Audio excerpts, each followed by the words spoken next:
This week on Inside the Headset, we are featuring University of South Florida Director of Football Strength and Conditioning, A.J. Artis. Coach Artis shares the significance of expanding your skill set, highlights his personal networking experience, and discusses the importance of coaching with passion. Now, let's get inside the headset with Coach Artis. Coach Artis, how you doing, man? Happy to have you here. I'm good, man. Thanks for having me. Really appreciate it. Well, we're going to talk about this a little bit later in the episode, but congrats on a new gig. I know you're just getting your feet wet down there in Tampa and getting ready to rock and roll. So just wanted to start the podcast off. One of the things that you describe yourself as is just being you, just being me. Can you give detail on what that looks like and how you found that to be productive for your coaching style? Just being me, man. So I'm a country boy raised in North Carolina, and I'm very unique, authentic, and very natural. Nothing is fake. I don't fake the funk, and I'm just me all the time. So what that means is you're going to get my energy, my passion, my intensity, as I was as a football player in high school and in college. Just right now, me as a coach, I'm still that same person. Right now, I have a little more responsibilities in my duties as kind of life guide you different ways. But I'm still that high energy, high passion, intense guy that I was playing football. Now I'm just in that coaching role. Now I can channel that energy and passion and intensity that I had playing football now into coaching world. And my realm is strength and conditioning. So if that answers your question, I am me each and every day, high energy, passionate about what I do. And I really love these athletes as I build relationships from App State to Duke and then to Tennessee and now the University of South Florida, where those relationships will last forever. And the guys that know I'm very real and very authentic in who I am. And I have relationships for years on from guys I coached previously.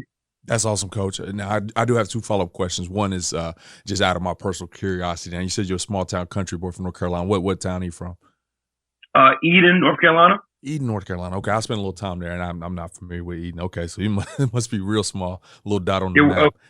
Yeah, it's close to Greensboro, North Carolina. Okay, cool, man. Well, and the second question I have is, I guess it's more kind of a statement, and then a follow-up question is, I remember myself when I was a young coach, quote unquote, and I went to my first AFCA convention, and man, I went and sat in all these rooms, and it was so much information flowing from all these guys that at some point in time I want to be, right, coordinators and head coaches. And I remember I went back, had all these notes, and I tried to do everything. And that was my moment. I found out what you just said. Like, I just got to be me because I was trying to do this and I was trying to do that. So I guess my question for you is, my follow-up question for you is, when you get out and you go and kind of do that continuing education to help yourself sharpen your tools and all those kind of things, like what's the process for you to obtain that information and then still put that, Coach Artis stamp on it? You know what I mean? Well, as a coach, you have to have your own philosophies and your own principles. Right. I have my performance principles and my own philosophy. So that is kind of set in stone. Now, what I add to my toolbox, right, that's where you go to conferences and clinics and you learn different stuff where hopefully guys at the clinics are very smarter than me, right? That can give you information. And then you get the information and you kind of sift through it and, okay, does this fit within my performance principles and my philosophy? Right. If it's fit, then let's work it in, right? If it doesn't fit, maybe, this certain deal is really good, but it doesn't fit for what I do and what I believe in. So you just have to go through, and your experiences will create your philosophy and create your principles of what you believe in. And as you go to different conferences and clinics, you just sharpen the axe, right? You just sharpen it. Every time you go to a different conference and clinic, you're learning new things because there's always research out there that's being done right now that next year when you go to conferences that we'll find out about. So right now when we go to conferences this year is probably a lot of stuff from COVID that we've learned a lot. Me personally, right? I say, last year was my first year as a director of sports performance, and it accelerated my clock a lot because I was throwing a lot of different situations all at once, right? Energy system demands, a 4-month layoff from the players.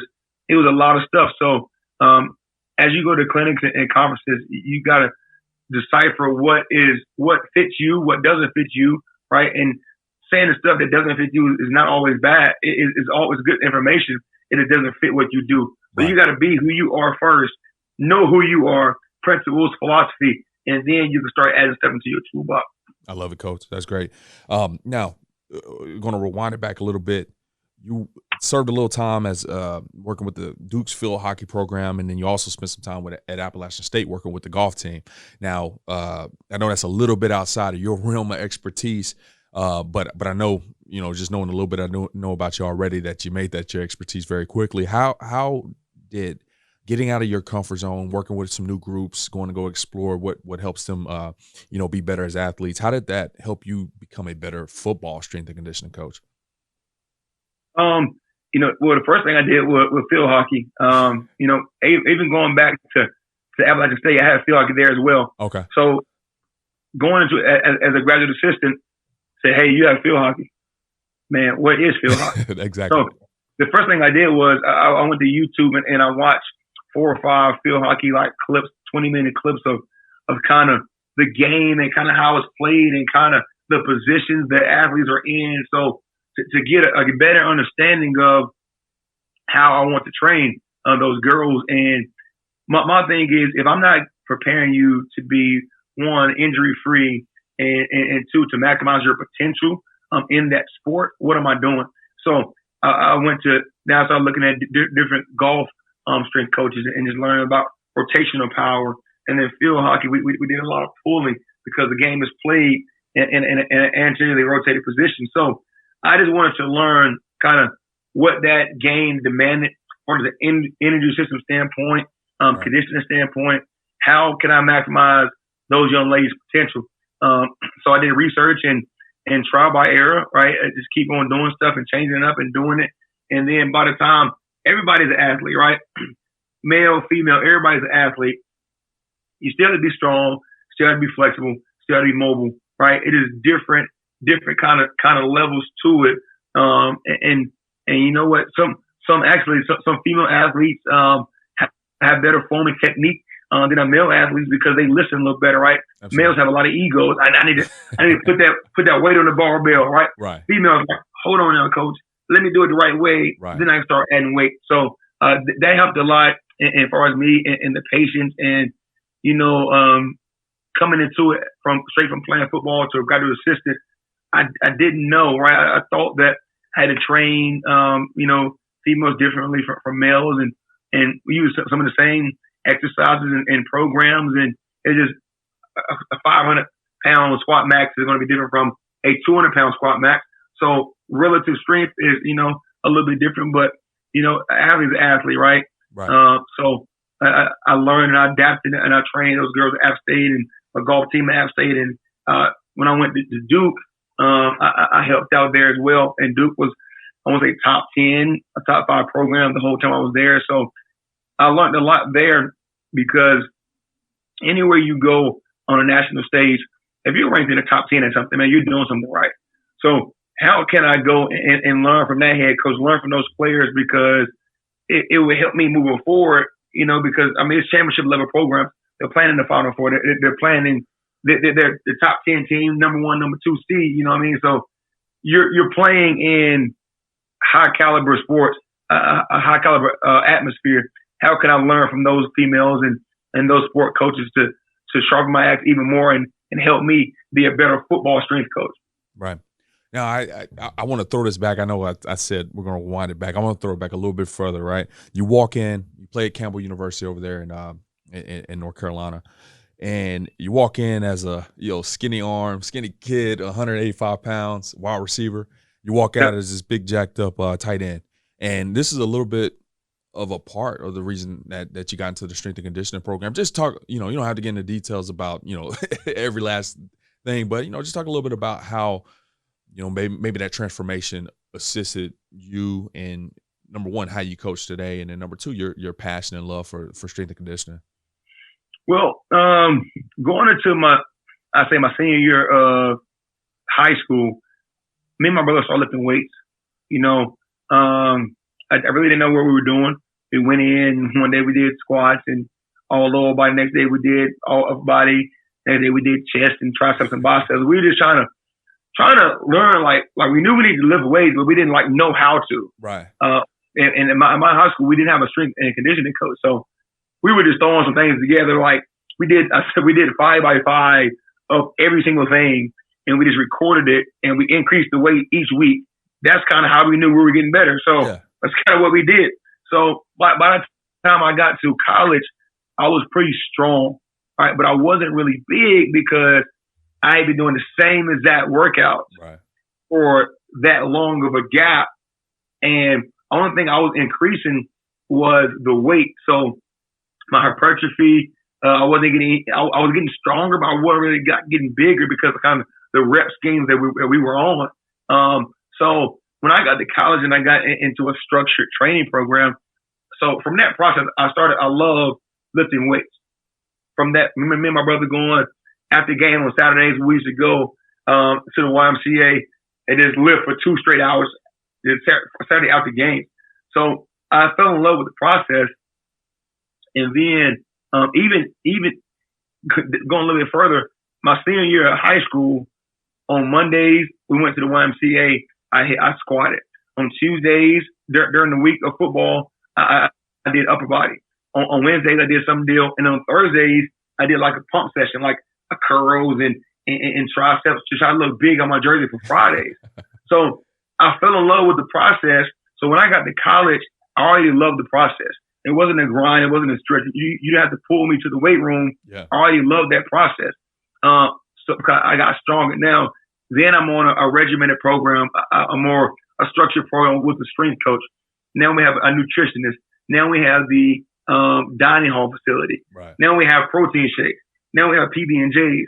Now I have some resources to come along with it. So from my freshman year, I went in 185. I immediately gained weight. I went from 185 to 205. My freshman year, played with that, and then get to another off season. I went from like 205 to 225. So this is into my sophomore year, and I'm still playing wide out. I played some games of wide out at 225. Wow. So now I'm on the weight loss list. So now I'm like, I'm coming in early mornings for cardio and like I gotta watch what I eat for this weigh-in on Monday.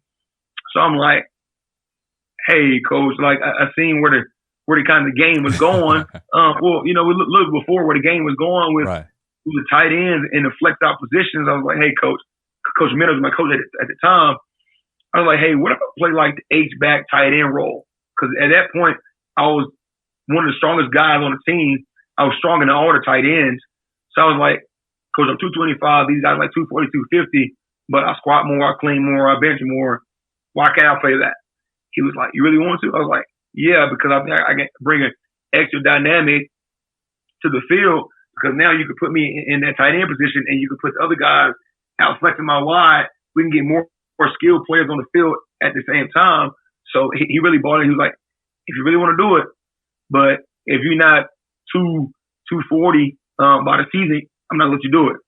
So went in the weight room. We went to work with my head strength coach, Andrew Carter, eating. I was on a regimented plan. I ate the same thing every single day, all my meals for like 2 years straight. So breakfast snack, lunch snack, dinner snack. Every night before I went to sleep, a PB&J, skim milk, 12 ounces, 2 scoops of muscle milk powder before I laid my head on the pillow. Even if we went out and partied, we went out to different situations, I come back home, I'm eating my PB&J, drinking my skim milk and my protein and my 2 scoops of protein powder because I was in love with the process. I loved it. So got my weight up, and that's kind of how I fell in love with strength and conditioning because I seen what it did to my body.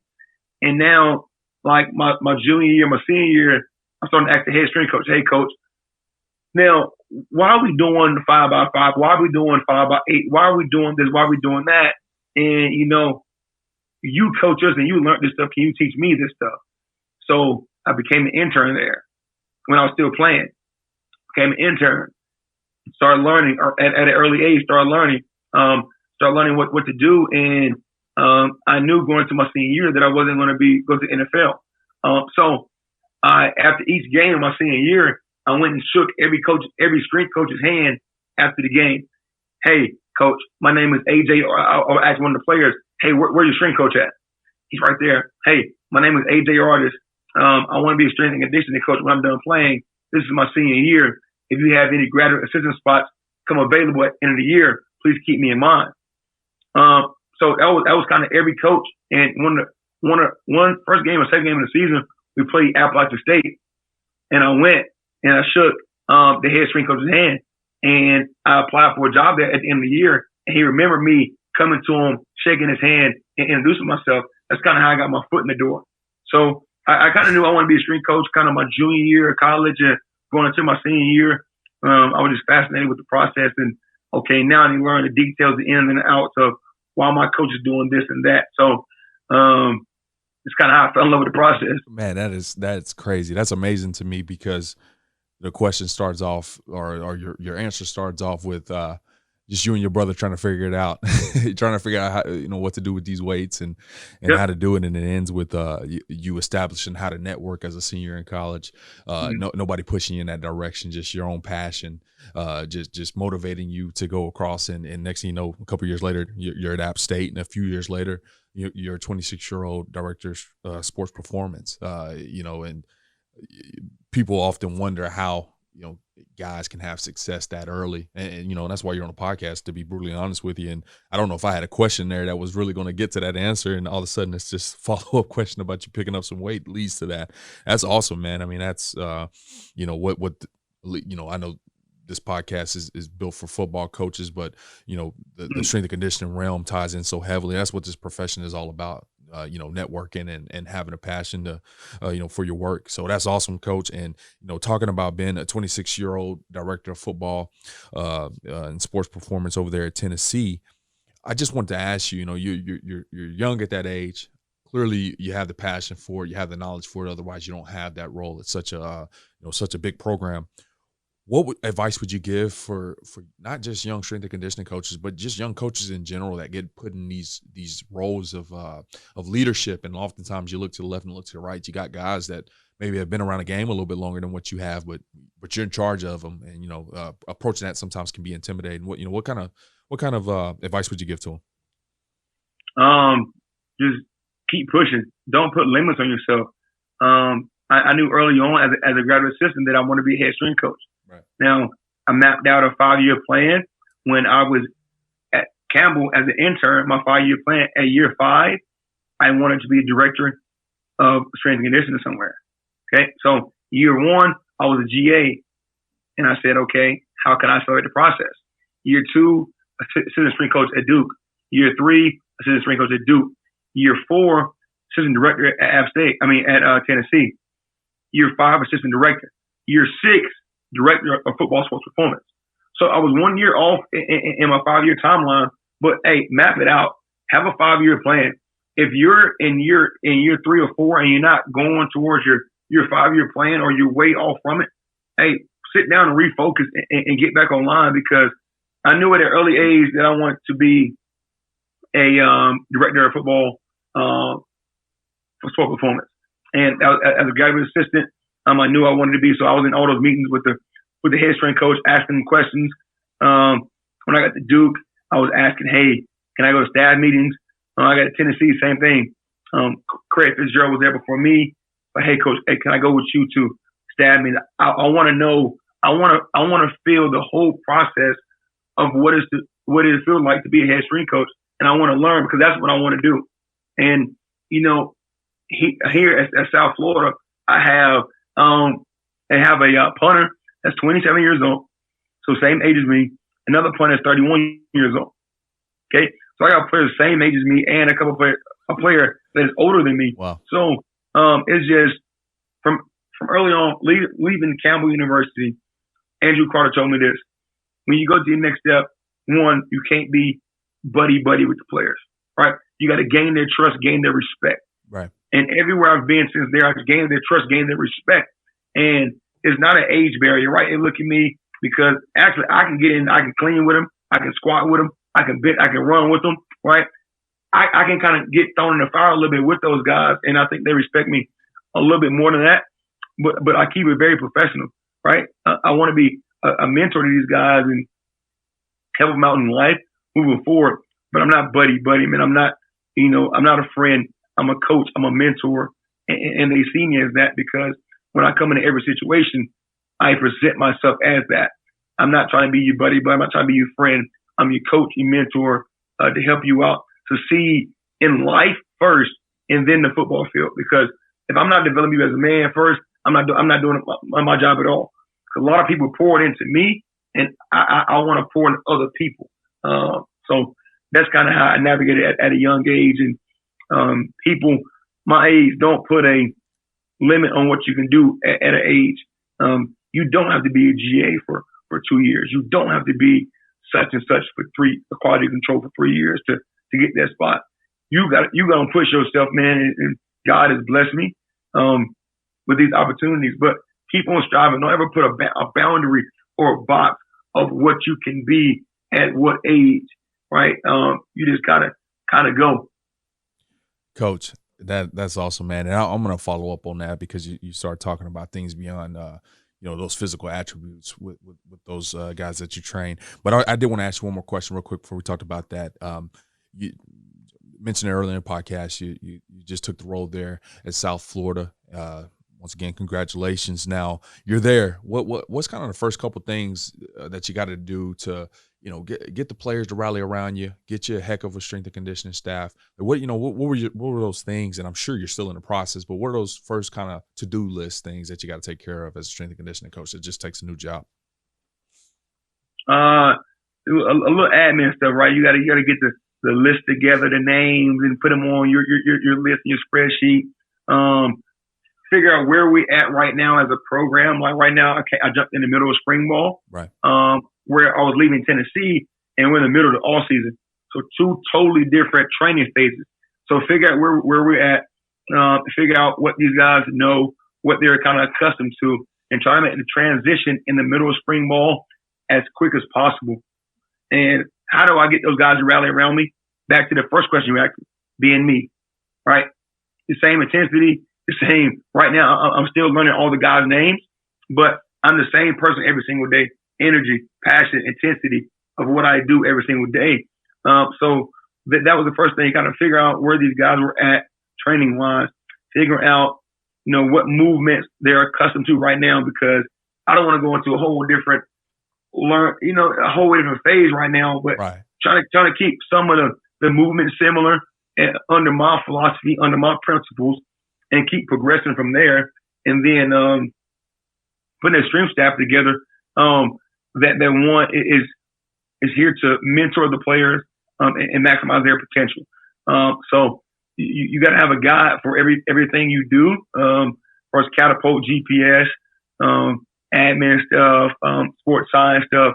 So there's a lot of things that go into a sports performance staff or strength and conditioning staff that the outside world really don't see. They see the other guys, the rah-rah and the lifting weights and the big jacked up guys, but there's a lot more that goes into it as far as playing and periodization and making sure that the guys we bring in are very smart and can help me out in a capacity to make us better, right? I want people around me that's going to push me every single day, going to push me to be the best AJ artist possible that day.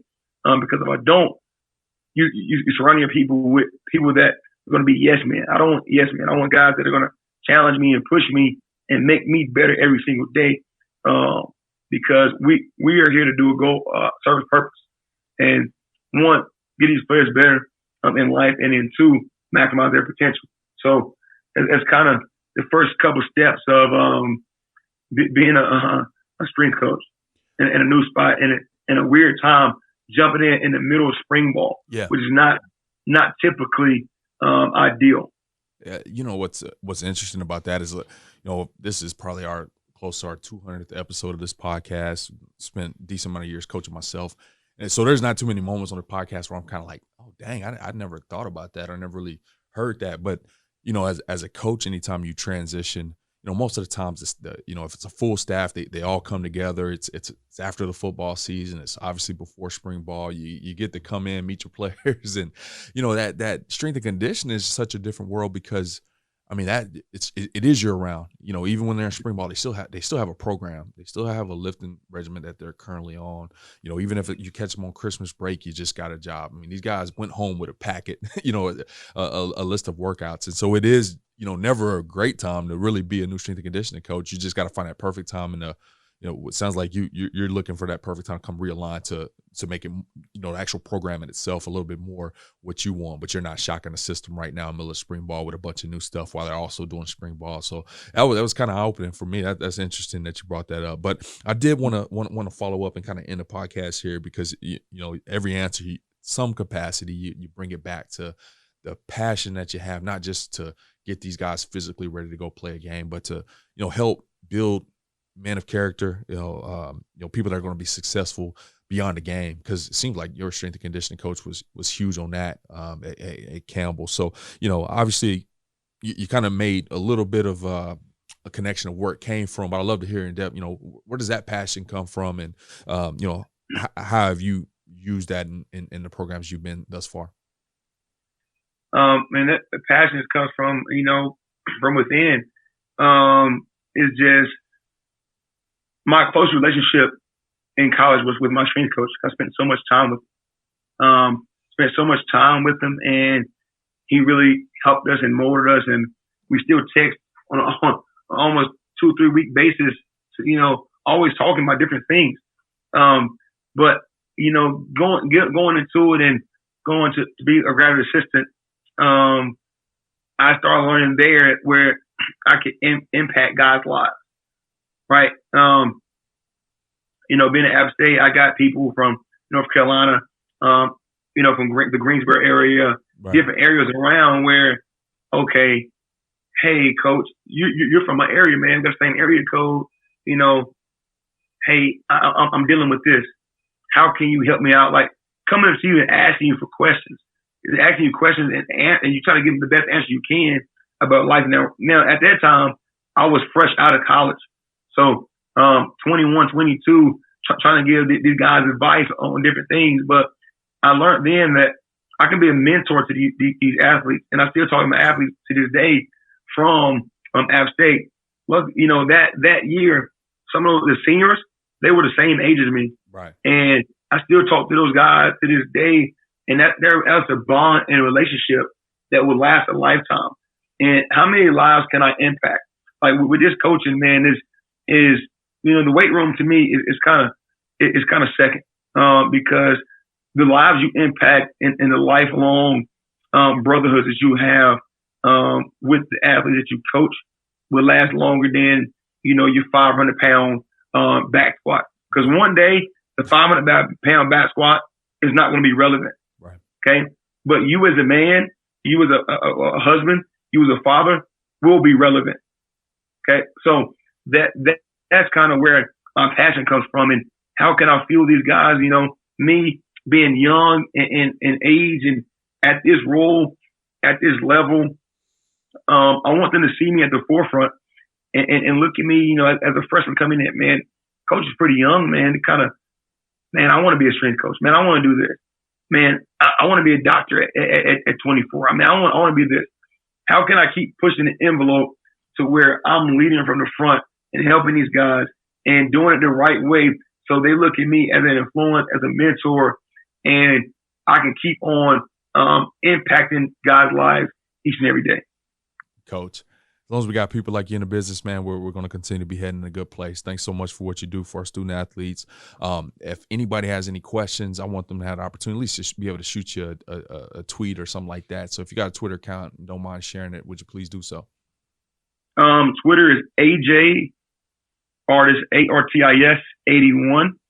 I think that's my Twitter. Can I check real fast? Yeah, you could check. We'll make sure to link it in your show notes as well. But while you're checking on that, man, once again, you know, this was great for me to have the opportunity to listen to this and absorb, and I know our listeners will too. So go ahead. Did you check it? Is it all good? Yeah. So Twitter is right. AJ Artis 81. And then that's my Twitter account. Like I said, thank you for having me on. Really appreciate it. I know it took a while for us to kind of get this together, but I'm glad we finally sat down and got it finalized. Absolutely, Coach. Well, we sure appreciate you, man, and our listeners will enjoy it. Thanks a ton. Appreciate it.